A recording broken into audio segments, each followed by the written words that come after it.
And be sure and unmute yourself, Mary Jane. Okay, got it. Thank you very much, Megan. And I would just like to begin with a whole series of thank yous. First to OLLI for once again joining with Berkshire SuperGenarians in co-sponsoring today's program and a series of presentations that we will be doing on changing aging. As Megan mentioned, this presentation today and the subsequent ones grew out of our shared interest group, which in turn grew out of OLLI University Day in August of 2019. And I do want to acknowledge all the other members of the shared interest group, my co-founder of Berkshire SuperGenarians, Fran Weinberg, Brian Harrison, Kate Kidd, Patty Janchuk, Laura Kitros, and Megan Wilden, when she can, join in with us as well. We have spent over a year in bi-weekly meetings talking about how our group can contribute to improved healthcare delivery in our community. And when we decided that we would begin by offering a series of presentations and focusing on the age-friendly health systems approach, we knew that that would have ramifications beyond Berkshire County. But we're very interested in what we can do to help improve healthcare delivery within the Berkshires. I also want to acknowledge the sponsors today who have actually contributed to Berkshire SuperGenarians and to our presentations. And that's Greylock Federal Credit Union, October Mountain Financial, the Robert C. and Tina San Foundation, and Lee Bank. And then, of course, I really want to acknowledge our two outstanding presenters today. You can't imagine how grateful I am that they were able to take some time from their extraordinarily busy schedules to speak with us and to talk to us today about age-friendly health systems. And then finally, to all of you who have joined in, thank you. I know that there are some significant distractions going on, but I very much appreciate your tuning in and listening to us live. We're going to start today with Dr. Alice Bonner, and she is going to talk about age-friendly health systems, evidence-based care for older adults, a history and an overview. Alice has been a geriatric nurse practitioner for over 30 years. We first met Alice back at our first Berkshire SuperGenarian Forum in May of 2018, when she was the Secretary of the Executive Office of Elder Affairs for the Commonwealth of Massachusetts. She has served as the Director of the Division of Nursing Homes in the Centers for Medicare and Medicaid Services. She has been the Director of the Bureau of Healthcare Safety and Quality at the Massachusetts Department of Public Health. And she is currently a member of the Adjunct faculty and Director of Strategic Partnerships for the Capable program at Johns Hopkins University School of Nursing. She is finally a Senior Advisor for Aging at the Institute for Healthcare Improvement. And you will hear quite a bit about the Institute for Healthcare Improvement today in both presentations. Her research interests include policy development to promote quality and safety in health systems and community-based settings, elder abuse, falls prevention, improving dementia care, and reducing unnecessary antipsychotic medication use, as well as improving care transitions. Alice, I can't thank you enough, and the screen is yours. Okay. Can you hear me okay? Yes. Okay. And can you see the slides? The first slide. Yep. Yes. Awesome. Okay, great. Well, thank you very much for inviting us today to be with you and share some of our ideas about age-friendly health systems, and hopefully to hear from many of you through the chat about your insights and your feedback on how we can continue with this program, this initiative, the way we do our work together. And, you know, as Mary Jane said, I've been in in healthcare and working with older people and families and public health for almost 40 years. And now I find myself in two additional roles. One is I am an older adult, so I'm 63. So there you go. You know, a lot of these programs are ones that are very relevant to me right now. And in addition, you know, I am also a family care partner for my mother, who's 90 years old and is living in a memory care unit in Massachusetts. So, you know, I think that in addition to history and overview here, I approach these issues from a family and care person perspective as well. So I'm going to tell you a little bit about what's been going on over the last 3 or 4 years, and hopefully that'll generate some discussion and we can have some questions and answers before Dr. Brennan comes on board and talks. So age-friendly health systems is something that has been developed and really is evolving as we're all going through time here. And for the last 3 or 4 years, specifically at IHI, a team of people has been trying to figure out, you know, how do we create a social movement? This is not about, you know, what we sometimes say as a one-off. It's not a one-time program. It's not something that comes and goes. It is the way we work, the way we support one another in communities, through public health, through our health systems and universities. And it's designed so that care for all older adults, in fact, for all people of any age, is age-friendly care. So that we're thinking about what are the unique aspects that all of us bring to the environment and to the settings we're in at any age. And so there's a couple of fundamental principles that are behind this age-friendly health system idea. You know, it's guided by a set of evidence-based principles, and we call them the 4 M's, and I'm going to show you a few slides that will help to illustrate what those 4 M's are. It causes no harms, and it's consistent with what really matters to an older adult and to their family members or care partners. So if you've done any work with IHI or you've seen any of the IHI reports or papers over time, you know, we always try to set a goal. And for the age-friendly health systems, the goal that was set was that, you know, we were going to, by 2023, we were going to reach older adults in 2,600 hospitals and outpatient practices and long-term care communities practicing age-friendly care. So that's, you know, we do try to have measurement in there, and I'll show you a few of the other things that we're measuring in the system. This is a picture of our team, and I think, you know, hopefully we have a diverse team. We look for diversity in the team because everybody brings something from their cultural background, from the country that they come from their perspective and the role that they've played, whether they've been a nurse, a social worker, administrator, physician. We have people with all those different kinds of backgrounds here on the team. So, you know, interestingly enough, there are a lot of models of care for all of us as we get older. Some of them are public health models. They're based on community work. Some of them are health system models, not just hospitals, but the entire health system, hospitals, nursing home, assisted living residences, home care, et cetera. But it turns out when you ask people who are receiving these services and this support, when you ask them, you know, whether or not they feel like the models have proven effective, there's still about 90% of people, over 90%, who say that, you know, their needs are still unmet. So that is a statistic that I think all of us can agree is just way too high. We don't want 90% of us to be feeling like our needs are not being met with the models that we have. So we have to think about why, you know, that's happening. We haven't disseminated or scaled these models. We haven't reproduced them in settings that have limited resources. And it doesn't always translate across settings. So something can work in a hospital, not work as well in assisted living, or vice versa.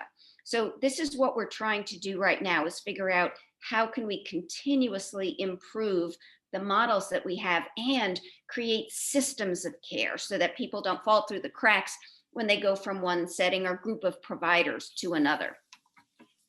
So a little bit of background on how we got to where we are today. when IHI began this work, which is very generously sponsored by the John A. Hartford Foundation in New York, which does a lot of global work on aging and aging systems and care, they got together a whole group of national experts from all different disciplines, and they looked through the literature. They did a very extensive literature review.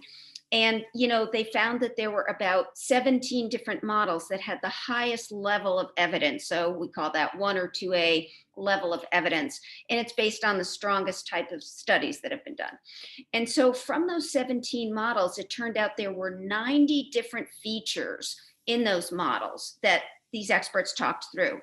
And they got together and they talked about where there was duplication and where there was overlap, and we don't need this one. And they got down to 13 discrete features that they thought were part of age-friendly care. And then, again, being doctors and nurses and social workers and residents and patients, everybody said, well, that's just too many things. It's too much to keep track of. Let's see if we can get it down to just 4 things. And so that's what happened, was this group got from the 13 discrete features down to the 4 essential elements, the vital elements that people could agree were part of age-friendly systems of care. And so I don't know if this graphic is familiar to you. I hope it is, because we've been sharing it really quite widely around the country. And certainly whether you're from Massachusetts or other states, I know we have a lot of different states represented on this call.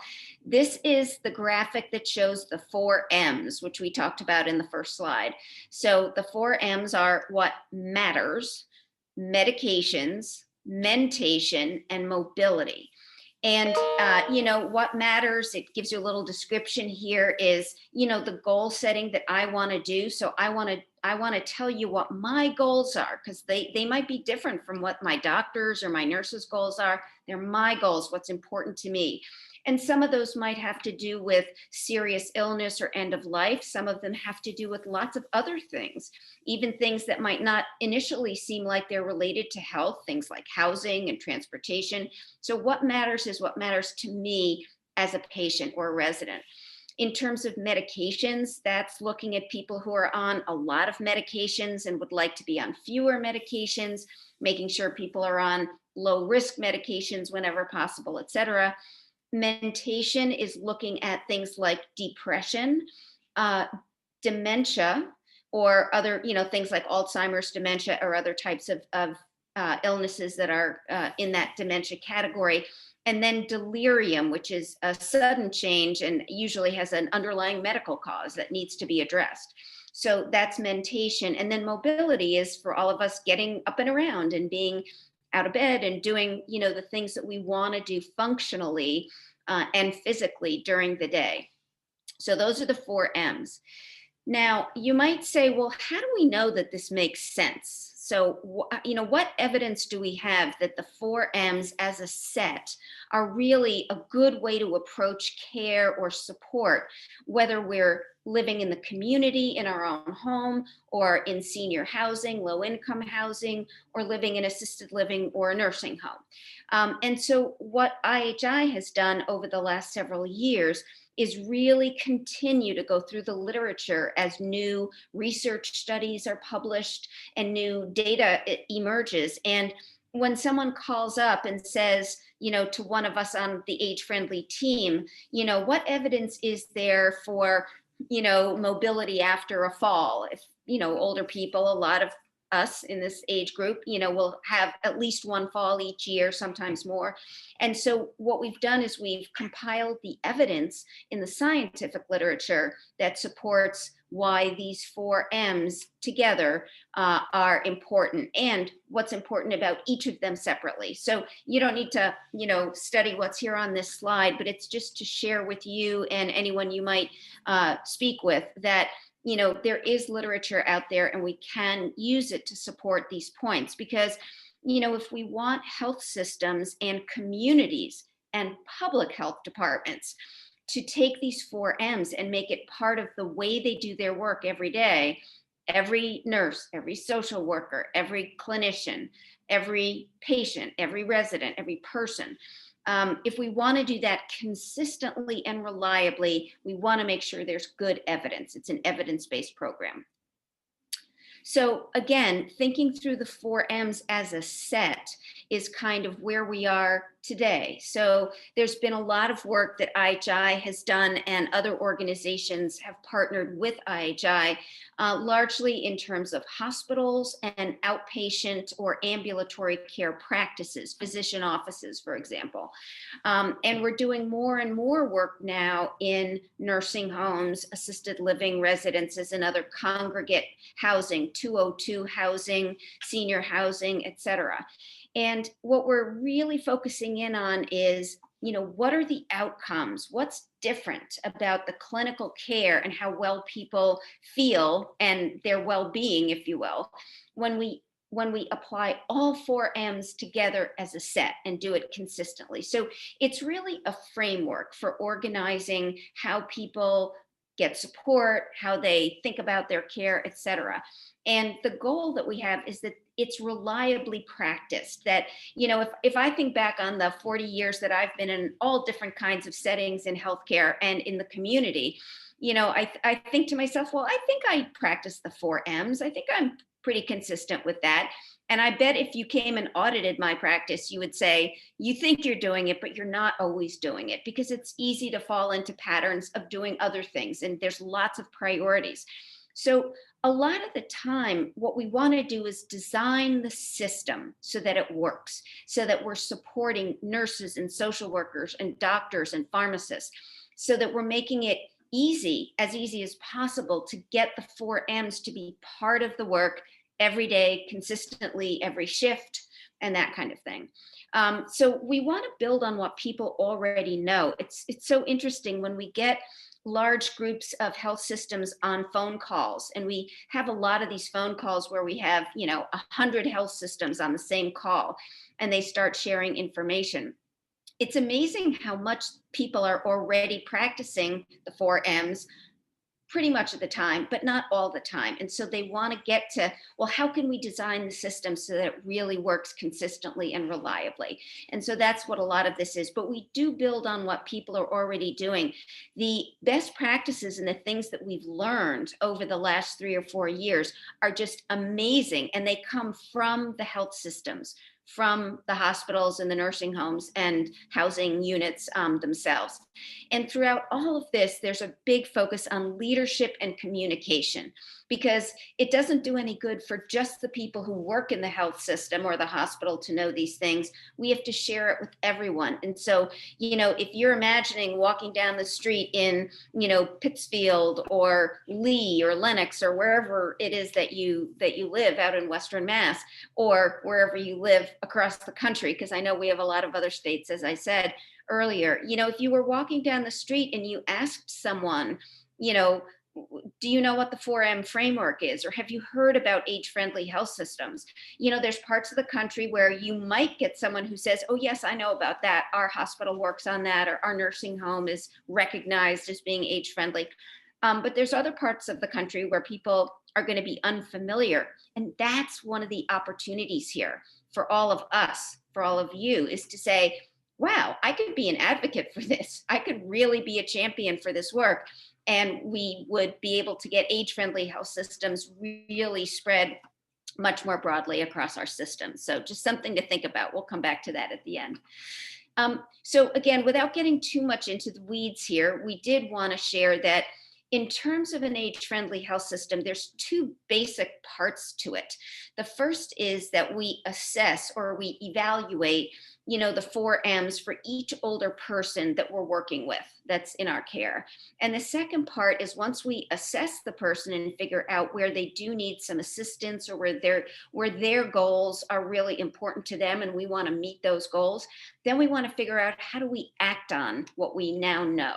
So how do we act on this and help put a system in place where we can intervene, we can find those best practices, we can do something to support what people are looking for. So it's assessing and then acting on what we learn. This slide has a lot of information on it, so if I can boil it down and make it a little bit simpler, what this is telling us is we actually do have ways of measuring improvement.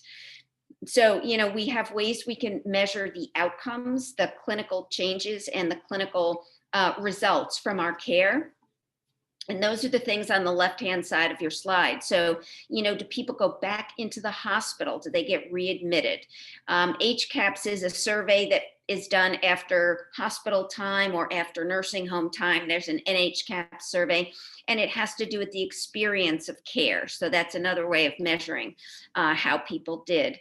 How long people are in the hospital, whether they go to the emergency department more often. Do they have this delirium, this change in mental status that's due to a medical condition?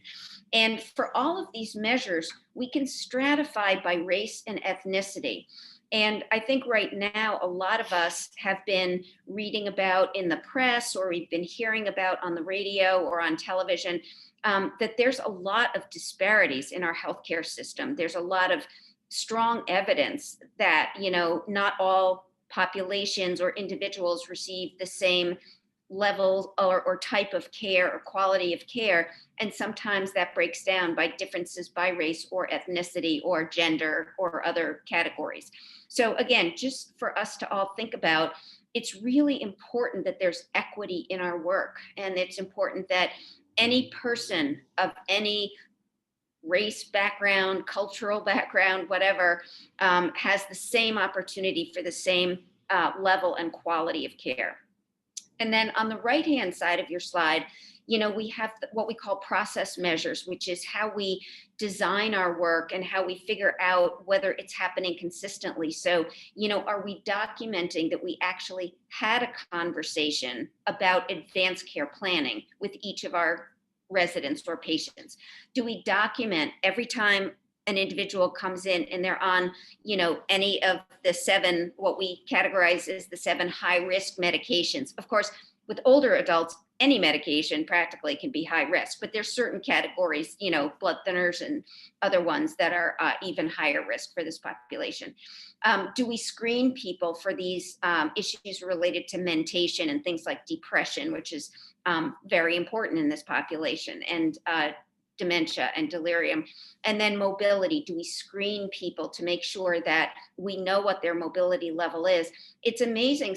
Sometimes people have an event in their life, whether it's something serious like a hip fracture or something where they've just had to be in bed for a day or two, and they never quite get back to their previous level of functioning. And so that's something that we want to really be sure we're evaluating carefully, is could this person really do more if they had, certain interventions? So those are the measures that we look at, and we revise this all the time when we get new or really helpful insights and ideas from people like all of you and others on our team. So the slide here is showing all of us that we started out with just 5 health systems in this program. So 3 or 4 years ago, there were 5 health systems, a couple of the larger ones, Yale New Haven, Kaiser Permanente, Anne Arundel down in Maryland. And those 5 health systems were the ones that sent teams, and they worked on this, and they worked on a guide to the 4 M's, which is now published on the IHI website. Anybody can download it, it's free. And from those 5 original sites, we got up to 1,000 participants. So that's a pretty amazing trajectory, and that shows a lot of momentum and a lot of will and inspiration around becoming an age-friendly health system and being recognized as an age-friendly health system. And the other category here, which is much smaller, 178 organizations, those are organizations that have actually gone the next step, and they're actually doing some of the measurement. They figured out at least how they want to measure, the 4M implementation in their sites. So again, I think what's important here is the momentum around this, the fact that once organizations join, they kind of take a moment and say, I can't believe we ever were not part of this. Like, we can't believe we ever didn't do age friendly, because it's so much a part of what we do, and it builds on what we were doing anyway. And it's just a way to really communicate to people what's important with older adults and care partners and caregivers. So this is my last slide, and it's just showing everyone that, we've got some quotes in here, and I know there's a lot of text, so I apologize for that, but it's showing kind of a winding road, because it hasn't been a straight shot, for sure. There've been, some changes along the way in terms of a little bit of a curve here or there, but people are really encouraging. You can see this quote: somebody used age friendly in their hospital, and they said, I'm going to, encourage our doctor's office to do this too. And, being recognized as a leader in age friendly, and having people share data and using that in communication and outreach within the community, so that more older adults and families will think about your organization as a place to get their care. So there are, at the bottom of this slide, there are some websites and web pages that you can go to for more information, and we really hope that you will do that. Again, IHI tries to make materials available for free or very low cost, and there's action communities that you can join, and there's also something called Friends of Age Friendly, which is for anyone. You don't have to be a health professional. You can join Friends of Age Friendly at any point in time. So with that, I'm going to stop sharing my screen, which looks like it worked, and I will turn it over to Megan. If we have time for questions. I see it's 3:29, so it's up to you, Megan. But if we are, fire away. Absolutely, yes. We have lots of great questions, and I encourage people to keep submitting them. The first question was from Judy, an OLLI member, and it's more of a care question. One of my best friends is entering mid-stage Alzheimer's, still living alone, and also a hoarder. How can I, as a friend who is not her healthcare proxy and do not have legal authority, help find care for her and help her sister who hasn't quite taken in everything as her condition progresses? Great question. So I can share with you from my time in Massachusetts in elder affairs, we talked about this pretty much every week. So you're asking a really good question. It affects a lot of people. Again, as a family member of someone who has Alzheimer's, hoarding is a prominent feature for many older people who have some form of dementia. In response, a lot of communities have developed programs specifically for people who are hoarders. A lot of those programs operate out of either the senior center in your town. So wherever you live, whatever state or city, look to the senior center and at least call them up and see if they do have a program. The other place these programs are in the AAAs, which are the Area Agencies on Aging. Every single person on this call is covered by an area agency on aging. It's a national program. So if you look up on the computer, if you just search for, what is the area agency on aging in my town, put in the name of your town, it should pop up and you should get a phone number and a place to call. You can always call the Department on Aging for your state, and they might have some statewide programs as well. So those are the first places that I would think about. And the other is if there's a geriatric division at the university hospital, for example, or your health system, if there's any geriatric department, usually there are people who are specializing in dementia and cognitive issues like that and hoarding, and they should be able to help you find somebody to connect with. So I hope that's helpful. Thank you so much. And I think it is a serious issue. I believe that we actually had someone pass away in a fire recently here in the Berkshires because of the fire personnel could not get to them because of the state of the house. So it can be a very dangerous situation to be in. On other notes, Julie Boyan says, it seems as if this effort is following a similar model as the Center for the Advancement for Palliative Care in terms of demonstrating cost avoidance for healthcare systems and institutions as a way of promoting acceptance within systems. So excellent, she says. Yes, we love CAPC. We call it CAPC. You spelled it out. Thank you. Diane Meyer, Dr. Meyer is a wonderful colleague, and she's done great work along with many other people with that organization. And I think you brought up a great example of another organization that has been, really working hard. They had very few resources in the beginning. They don't have a ton of them now, but they've really built themselves into a very strong organization. So thank you for mentioning them. That's great. Great. And Barbara, also a Berkshire OLLI member, asks, do you work with medical and nursing schools?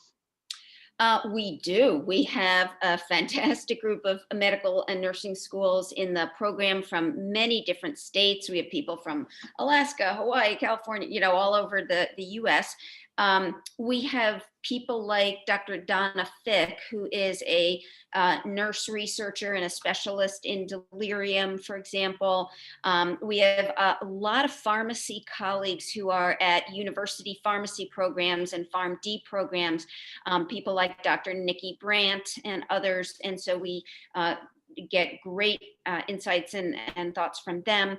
And again, we've got a number of medical schools and experts from medical schools from around the country, Yale, New Haven, and, UT Houston and others. So it's a great point. And we love having more people. So if you know anyone else and you talk to them and they're not involved yet, but they'd be interested, we will reach out to anybody anywhere in the country. We, that's a lot of what we do during the week. So that's great. Fantastic. And you're the director of strategic partnerships, so you would be the one doing that, yeah? Well, that's a capable. That's Oh, a different. sorry. But I'm on the team. I'm on the team at IHI, so I'll be happy to do it. And we have a pretty large team, as you saw on the slide. So it's not just me. There's plenty of people at IHI who've been doing this way longer than I have and have really good expertise and are very helpful. We are working in Texas with the Alzheimer's Association. They're getting ready to put an action community together. So, it's also about, as I said earlier, it's about community and it's about partnerships and it's about public health. If we say this is, up to the hospitals to solve the problem, not going to happen. And that's no disrespect to all of my wonderful colleagues who work in hospitals, as I've done myself. But this has to be a full-on community public health effort. And then I think hospitals will play a critical role. But I do think it's about local municipal leadership. I mean, if you call up the mayor's office or the town council's office in your town and you ask them if they know what age-friendly health systems is, and if you can't find anybody who knows what it is, then you just hit pay dirt. That's great, because now you can do something in your town and you can pull the resources off the IHI website for free and you can educate people. Or you can email me and say, Alice, people in this town really could use some education from IHI. Will you do that? Will you work with me? And we would say yes. Fantastic. Thank you so much. Yeah, absolutely. So you see it as a ground up. So the community learns and educates itself about how age-friendly health systems will benefit them and the larger community, and brings that to healthcare systems. Right. And I would add to what you just said, because it's really important, that a lot of times, the doctors and nurses and social workers in a hospital don't really fully appreciate the viewpoint of a person who's recently been a patient or recently been a resident in a nursing home. So I think the value is you all bring something incredibly vital to the conversation that, if Dr. So-and-so hasn't been a patient recently, he or she cannot really appreciate it. I was recently in a hospital after a running accident, and I had a head injury, and I was in the hospital for 9 days. And, it was a big experience for me to be at my age, in that situation. And I learned a lot, and I experienced things that I probably wouldn't have known how to work with otherwise. But now I feel like I can approach it because I lived through it myself. So I do think it makes a big difference. I hope you fully recovered. I hope so. If I've made sense today, then I guess I'm okay. You sure seem like you have. Absolutely. Yeah. And so healthcare consumers, especially older adults who can share their experiences and advocate for ways to make the system work better for everyone, that's really valuable then. Mm-hmm. Yeah. Great. So let's see, I have a question from, where did it go? Oop, from Deb. How do participants in the age-friendly healthcare systems, demonstrate accountability to honor their participation, action, and commitment to excellence? Great question. And the answer is there's a number of ways. So if you are part of a health system, and it could be any part, you could be nursing home, home care, hospital, any other setting, then there's certain criteria that you would submit the data. So for example, we would ask you, how are you screening for mobility? How are you screening for delirium? How are you documenting what matters or whatever? It's a standard set of, pretty basic things that you're probably already doing now. And then, so we ask, settings to give us that information. And sometimes they might say back to us, well, we're doing this on mobility, but we don't really know which instrument to choose for measuring and screening for delirium. And then we would say, well, here's a couple that you could look at. Here's the literature. You can go and investigate. And then they would choose the one that they want. So one of the good things about Age Friendly is we don't say you have to use this tool or that tool. We say, here are some examples of tools that you can consider. And if somebody wants to use a different tool, they just have to send it to us and we evaluate it.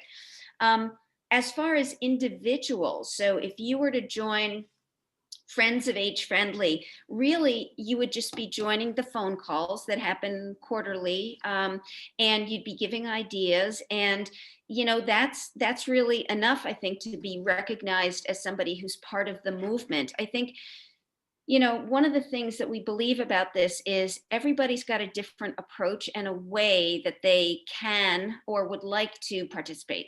And we don't want to dictate, you must do this, you must do that. So it's a little bit flexible on purpose because we want people to be able to join in the way that matters to them and that they can do. A lot of people that we want to be part of this are people who may have a cognitive challenges. They may have a physical challenge that they deal with every day. And so we don't want there to be any barriers to people joining, and we don't want there to be age barriers or any barriers of any kind. So that's, part of why we try to be flexible in the recognition process. Great, thank you. And George asks, how can consumers find a practice or practitioner who follows these guidelines? Great question, George. I would say you can ask when you go to the office. And if you're looking for someone, who, again, has these principles as part of their practice, very often a geriatric group will be part of the program. Not all of them will, but a lot of them will. We do have recognition flyers and banners and things that people use in their lobby to be recognized. We have people who on their ID badges, it has the little age-friendly logo or graphic there. But you can always ask and see if whether it's a hospital or a nursing home or a doctor's office, ask if they are part of the age-friendly movement. And frankly, if they're not, what a great opportunity. Bring the flyers, bring the information and see if you can get them to sign on. That's the win here is, there's nothing special. There's nothing unique about what I do or, what Mary Jane does or what Dr. Brennan does. I mean, we're all in this together. And I think the perspective that we all need to bring is every single one of us is important and we can play that championship role, that role of being an advocate, because nobody's going to fight you for it. Honest to God, nobody's going to fight you. They're going to say, you're, putting this out there. That's great. You're telling us this important information. I think I want to go and become an age-friendly health system. And then you've done a really good thing. Wonderful, thank you. And Louise, who's also an OLLI at BCC member, asks, which organizations in the Berkshires have been recognized as age-friendly? Now you asked the hard question, and the answer is I don't know off the top of my head, but we have a website that lists the organizations for the IHI team, and if that's something important, we could get that information to Megan and she could share it. So we can yeah. And also your Friends of Age Friendly, we'll send an email out tomorrow with a link to this recording and also follow-up links to a lot of what Alice and also Maura will be talking about for sure. Great. So let's see. Ginny asks, have you developed buy-in from insurance companies in regards to providing reimbursement to pay for the services needed to maintain the 4Ms in various settings, such as assisted living, home health, etc.?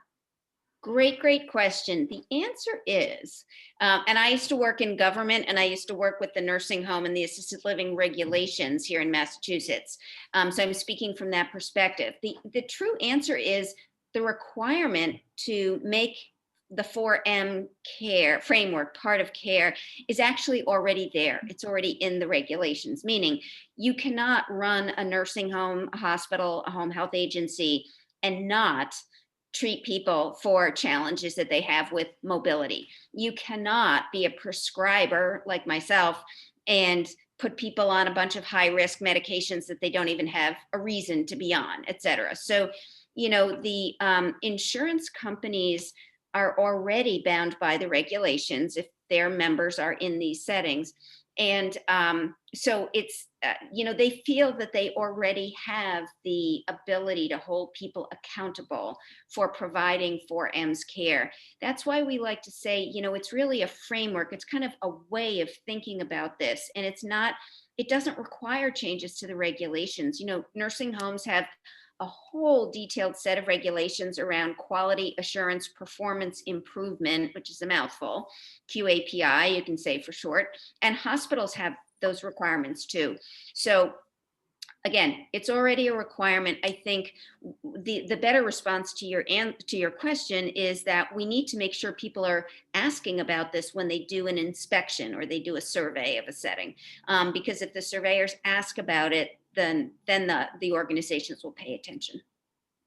Great, thank you. And I forgot to actually point out that the Changing Aging Shared Interest Group is actually working with Berkshire Health Systems and community health programs, two of the larger health systems in Berkshire County, working with them towards adopting the age-friendly health practices. So I would say that it's in progress. Yeah, and that's great.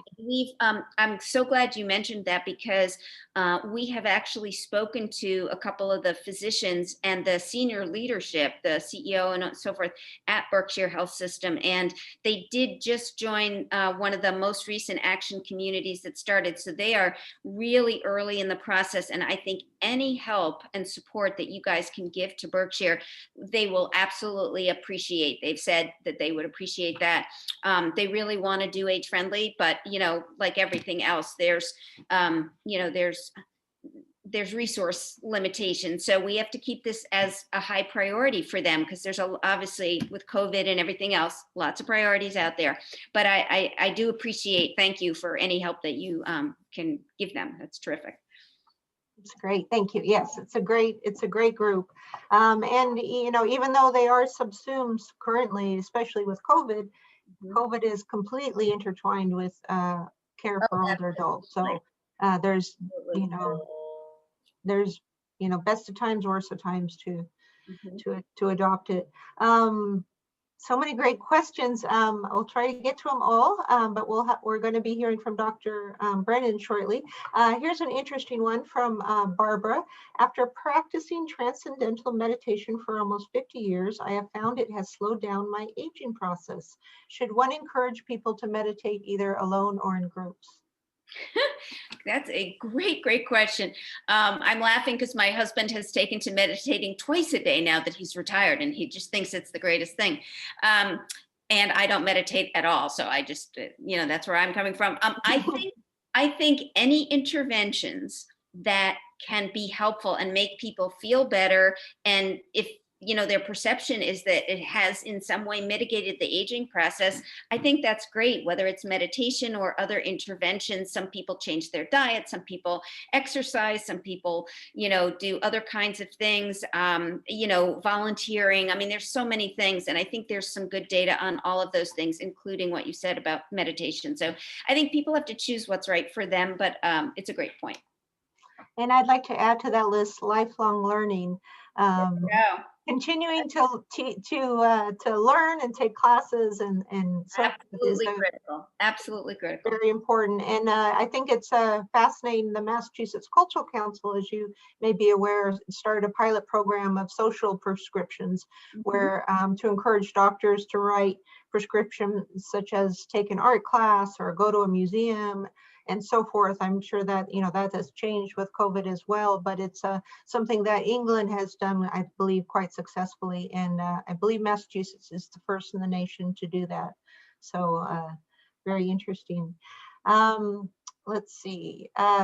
We have Lockwood Young, who is a doctor, asks, first, what are the high-risk medications? And a couple of people asked that. And also, what are age-friendly medications?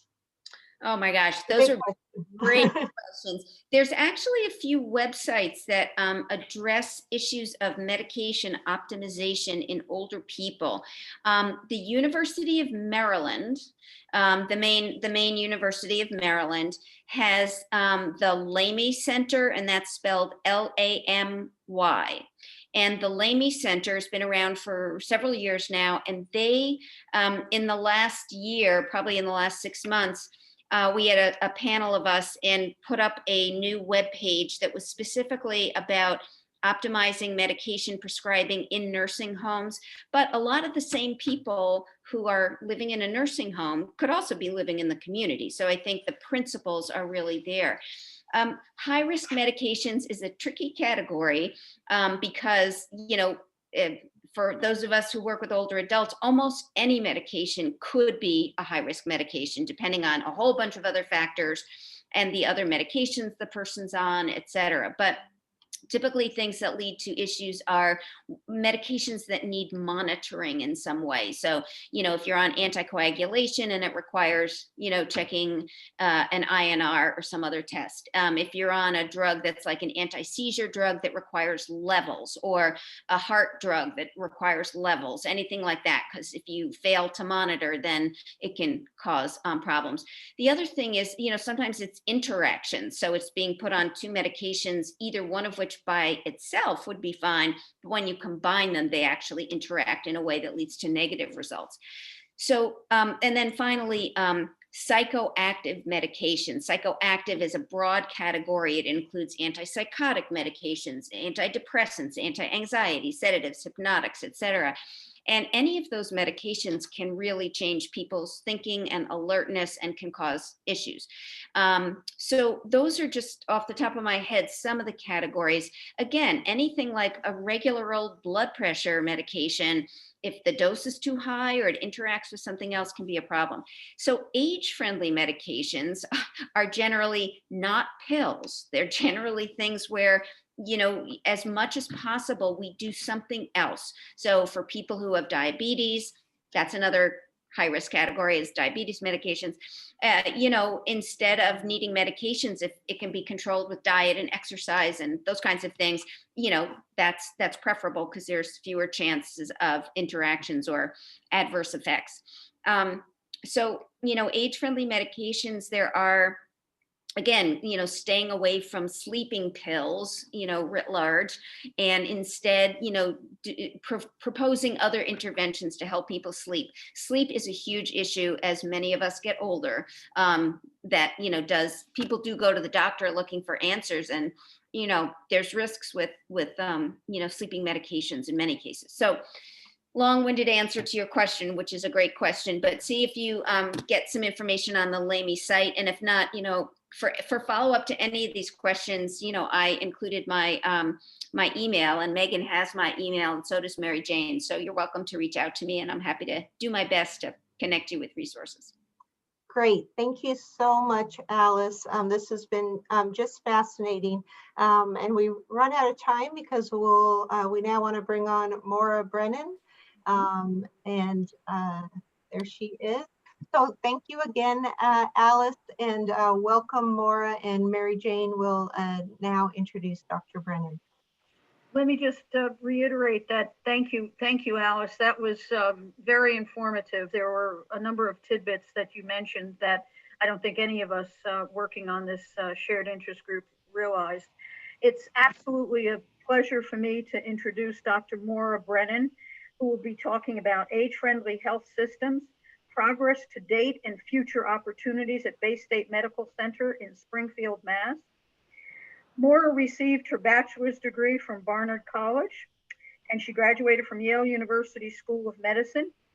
She then did her residency in internal medicine at Bay State, and she trained at geriatric medicine at Mount Sinai in New York. She has worked throughout Bay State and nationally over the past 30 years and has focused clinically on geriatrics and palliative care in the hospital and in community health centers. She's received multiple scholarships and awards, including the Leonard Tao Humanism in Medicine Award, Teacher of the Year Award from the Internal Medicine Residents, Bay State's Excellence in Teaching Award, and the Weinberg Family Prize for Academic Excellence. In 2017, she was honored by the American Geriatric Society with the Yanigan Award, which is presented annually to a single senior clinician educator.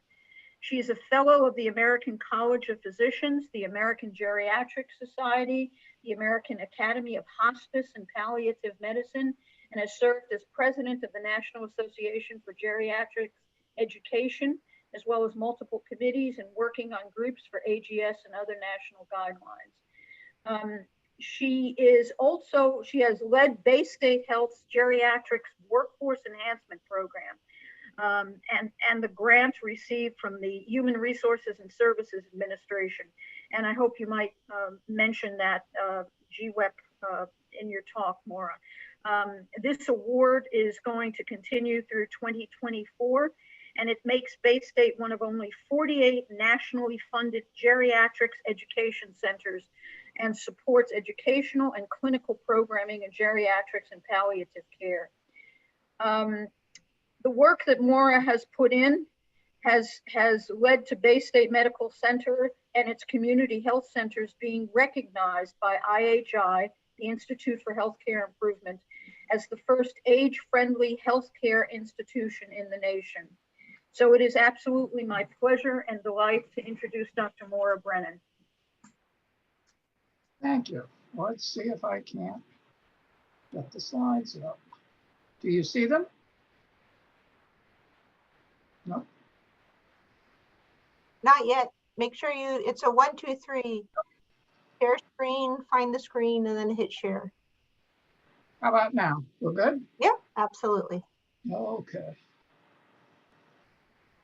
All right.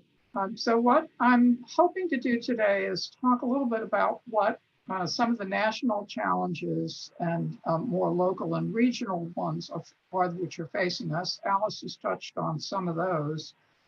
And then to basically use some of the things that we've launched at Bay State as examples of approaches that you might take. We'll talk briefly about the impact of the pandemic and think a little bit about some future opportunities, and then close with a little bit of reflection on what age-friendly care might be for you, your families, and your local care teams.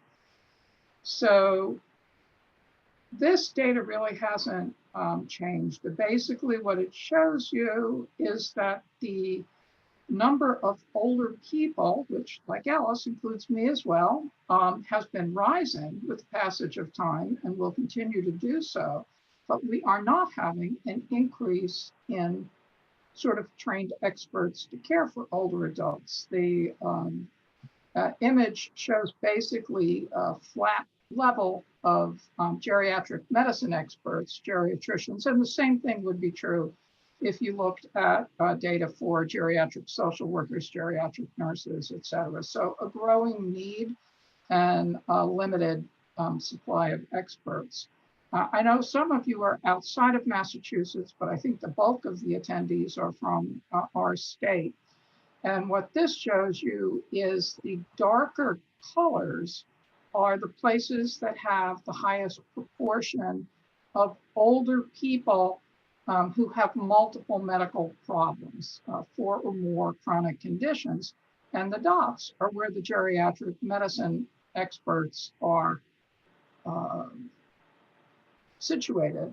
So what you can see is there's a big mismatch, right? We've got large areas, including central Massachusetts, northwestern Mass around Berkshire, and even around the Bay State area, where there are high numbers of older adults with multiple problems and a small number of highly trained geriatric medicine experts. And this is even an overrepresentation of what we've got, because again, it doesn't show access to team-based care. It doesn't include the dearth of geriatric nurses, geriatric social workers, et cetera. So in line with sort of the aging initiative that Mary Jane and her friends are leading, much of this is in how you frame it and think about it. There's a lot of discussion about the silver tsunami, and we're going to be buried in a wave of older adults.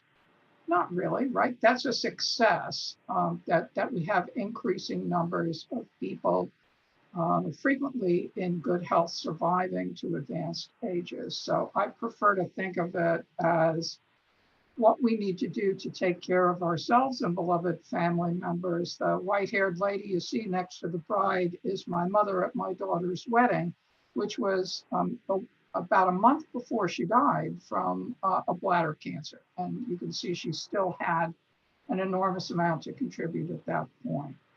Again, I know there are people outside the area, but if we look at Bay State Medical Center and Berkshire Medical Center, the two BMCs that a lot of our participants receive care at, there are some real similarities. Both are affiliated with UMass, both have some ties to other local hospitals, both have some training programs and affiliations with VNA, hospice, and area nursing homes.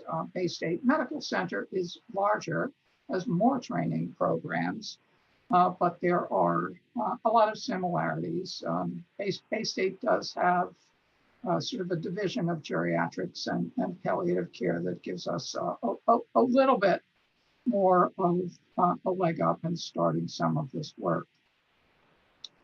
And for any of you in Massachusetts, if you check on the website for MHAC, the Massachusetts Healthy Aging Coalition, you can find statistics around the challenges and successes in terms of healthy aging in your own town. In Springfield, it's a very poor area. We have some of the worst health indicators in the state around prevalence of multiple medical problems, memory problems, obesity, et cetera, as you see. Higher rates of people injured in falls, and not surprisingly, a higher adjusted for population use of emergency department and hospital-based care. Pittsfield is better in some ways, higher levels of education for the older adults in the area, but still a fair amount of poverty, many gaps in health indicators, and more older adults are living alone than for the state average. Pittsfield area also has a higher incidence of falls. It's a relatively stable population, and they're more physically active, but poverty is challenging, and they have a lot of chronic conditions. So one other challenge, and this is true nationally, not just in Massachusetts, and was one of the reasons behind the launch of the age-friendly health system, is the challenge of complexity, because historically, experts in the care of older adults tend to think in academic terms as complexivists, and they've used so many tools and so many kinds of approaches to problem solving that it can feel overwhelming to frontline clinicians to try to figure out how to do it. So simply knowing what needs to happen is not going to get us where we need to go, nor is willing. We have to do it, right? That's a quote that I like from Goethe, one of the sort of great German philosophers and poets.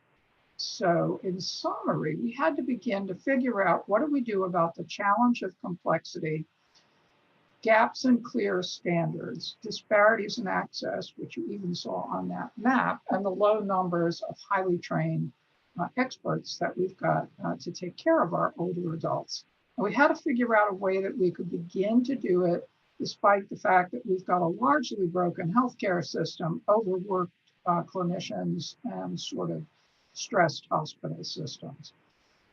So Bay State's got, believe me, a long way to go. And I always feel almost a little bit conflicted talking about what we've achieved because I'm so conscious of what still remains to be done. But we were able to make some headway. And I think it's largely due to three resources that we've had. One is the Geriatric Workforce Enhancement Program. The second is the Age-Friendly Health System movement, which Alice has given you some wonderful background on. And the third is the partnerships that we've been able to forge and develop with local community-based organizations and to some extent, state and national level organizations as well. So we are currently funded by HRSA, that's the Health Resources Services Administration, your tax dollars at work, ladies and gentlemen, through 2024 to the tune of about $750,000 annually. The basic core guiding principles of our sort of WEP and age-friendly journey has been the 4 M's, although frankly, I'm inclined to go with 5 and add multiple medical problems. The combination of geriatrics and palliative care, links to the community, and combining programs with sort of the development of the workforce, which is another way of saying combining clinical programs with educational programming. And we've tried to track outcomes and above everything else, focus on interprofessional teams. When we started with the age-friendly health system, we began in a very small way, which I recommend for your consideration, by using our 2 existing WEP geriatrics teams. One was our outpatient home care team, the GeriPal team, and one was an inpatient specialty team on our acute care for elders program. Had a shifting group of collaborators with loose definitions of who the leaders were and worked to expand over time. Our inpatient program started as a pilot at this point, some 5.5 years ago, expanded to a full unit and includes several end-of-life beds. Don't have time to go through kind of the details of the outcomes, but the hospital stays were shorter, prescribing improved, falls rates dropped, and costs went down as well, particularly for the most complex patients. Things have shifted over time. I'll tell you a little more about sort of the impact of COVID later, but that focuses on daily meetings of interprofessional team, which includes social work, pharmacy, nursing, geriatrics, chaplains, et cetera. And the participation of this team and their reporting on how they operationalize the M's led to Bay State Medical Center being recognized as the first hospital to, what is it called, achieve care excellence, I think. And our outpatient home care team includes a nurse practitioner, a doc, geriatrics nurse, community health workers, social work, and a project manager. They meet weekly, if not more often, to review patients. As soon as this call is over, I'll be talking with them to discuss a case later on this afternoon. They made enormous strides, albeit with a relatively modest number of patients in terms of reducing caregiver stress, identifying new geriatric syndromes like incontinence, dementia, depression, falls, and did particularly well in advanced care planning, documenting healthcare proxies, et cetera.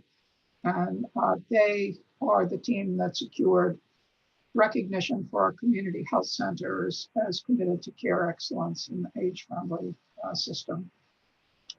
We had internal support within Bay State, maybe most significantly from our Department of Healthcare Quality and folks dedicated to population health and patient experience. Again, sort of links to elder affairs, IHI, councils on aging were helpful. And we linked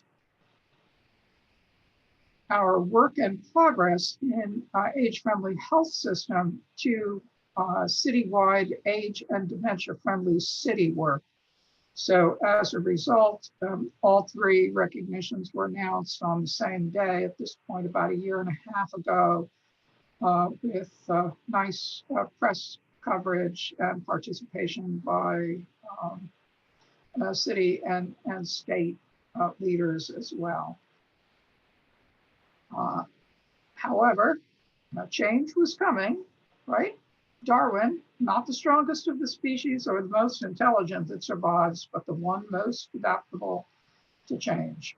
So we got whacked with COVID, as did most other medical care sites. Our ACE unit became a COVID-19 unit. We had planned group visits for falls. No way we were going to be able to bring frail elders into a group setting to do that.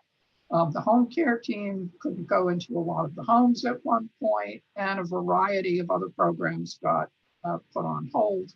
Our main conference of the year got canceled, but the ACE team kept going and just focused on those older COVID patients to apply the we say 5 M's there. And we shifted to a participation in a virtual coaching program, which our partners at Dartmouth had put together to try to decrease falls for patients who are at risk. Home care team shifted to phone care and virtual visits. Heck, they even brought fresh vegetables and fruit to some of our patients who couldn't get out. And we worked on shifting a lot of the clinical workflows and educational programs into virtual. So lots of twists in the road. What other kinds of things have we tried? Are we working on now? One of the ones that I'm most proud of is Project ECHO.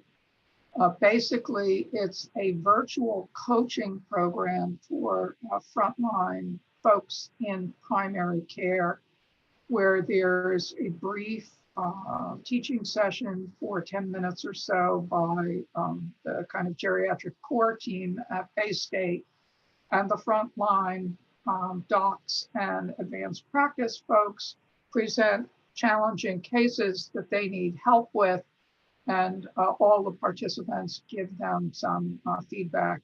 It's a well-documented approach that's been used across a whole variety of challenging problems, not just in geriatrics. Started in Albuquerque, New Mexico, actually caring for liver patients, and we're expanding that.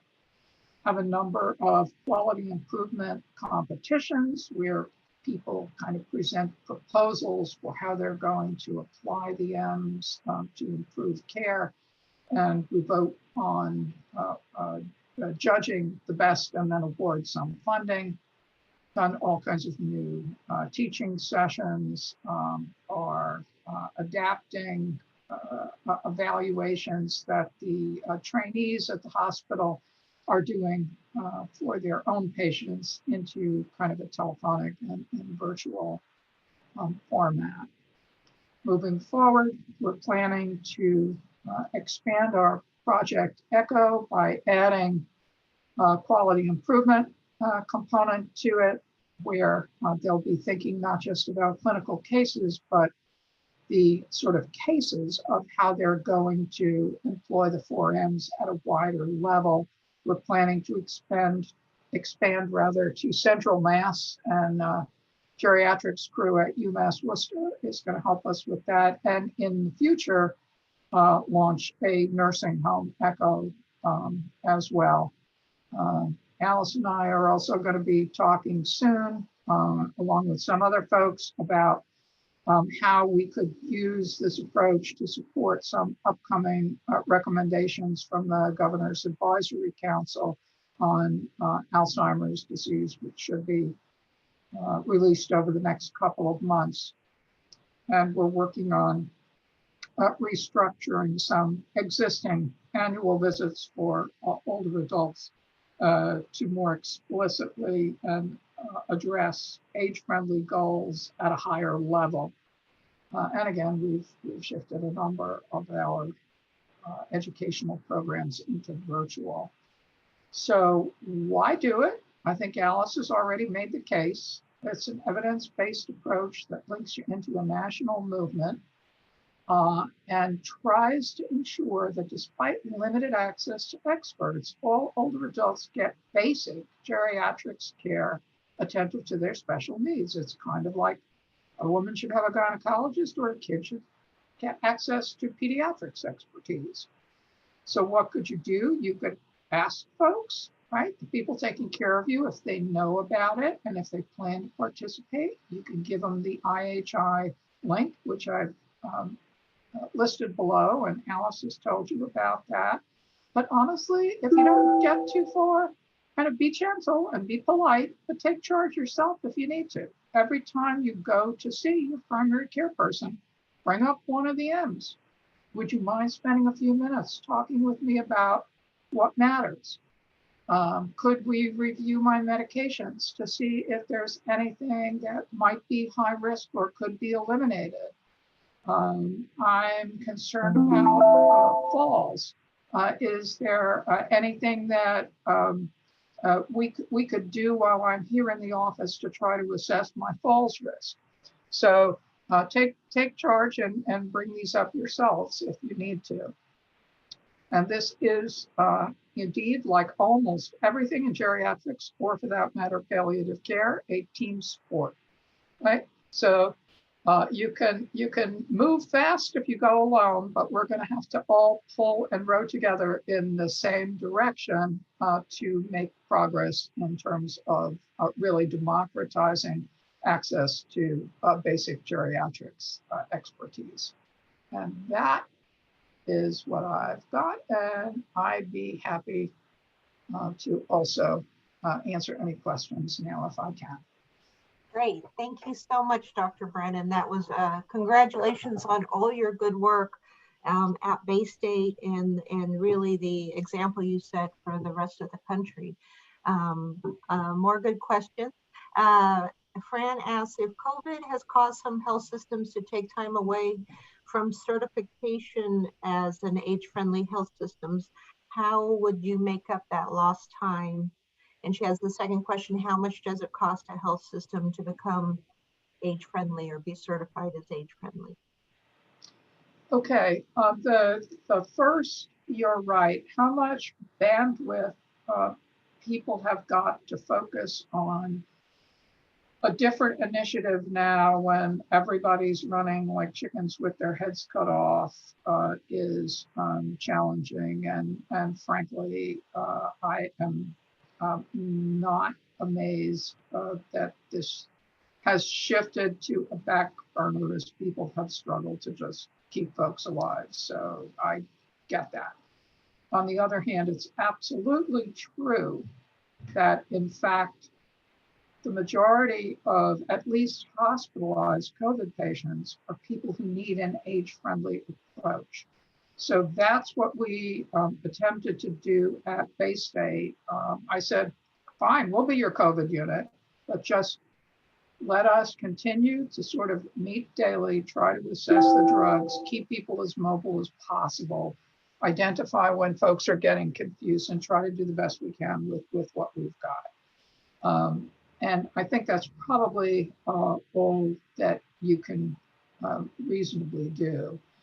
In terms of what it costs to become an age-friendly system, that's not a straightforward question because it's easy to say it's free, which is true, right? IHI is not going to charge you anything to participate. You don't have to pay any kind of proprietary fee, but it does take some elbow grease and attention.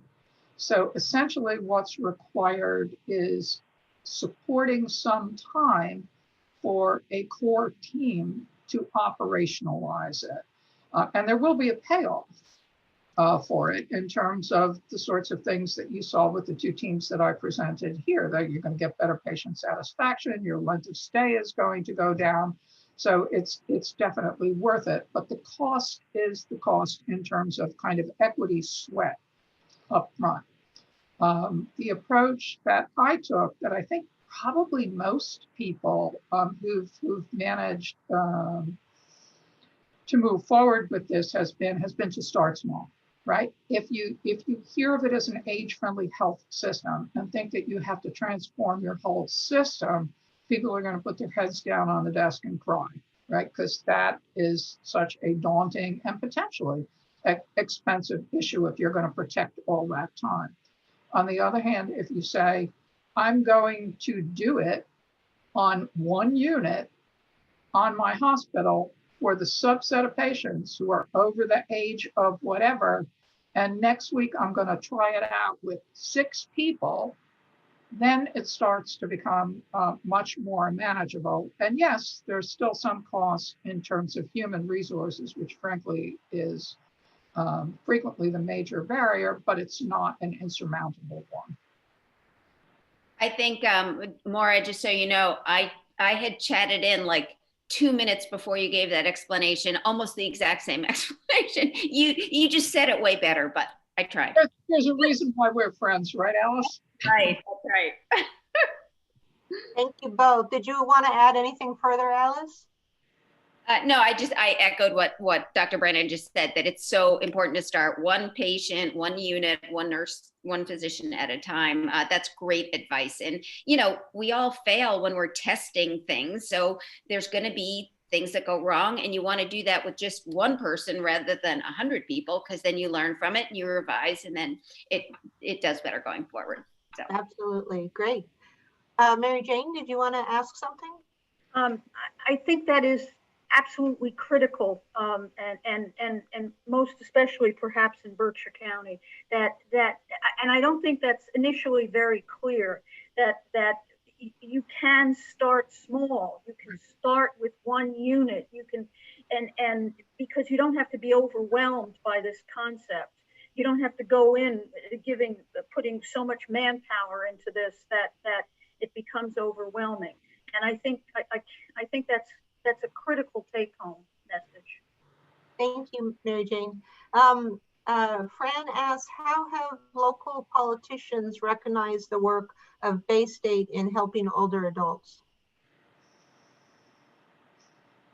I think we've had, I think getting the recognition announced at the same time as the city was recognized as age and dementia friendly got the mayor and a bunch of other city and state leaders there and aware of what was going on. And I can't prove it, but I believe that that's probably why we got a bit more traction in terms of support for some age-friendly successes in the city, which included things like a new van for the senior center, a day a week.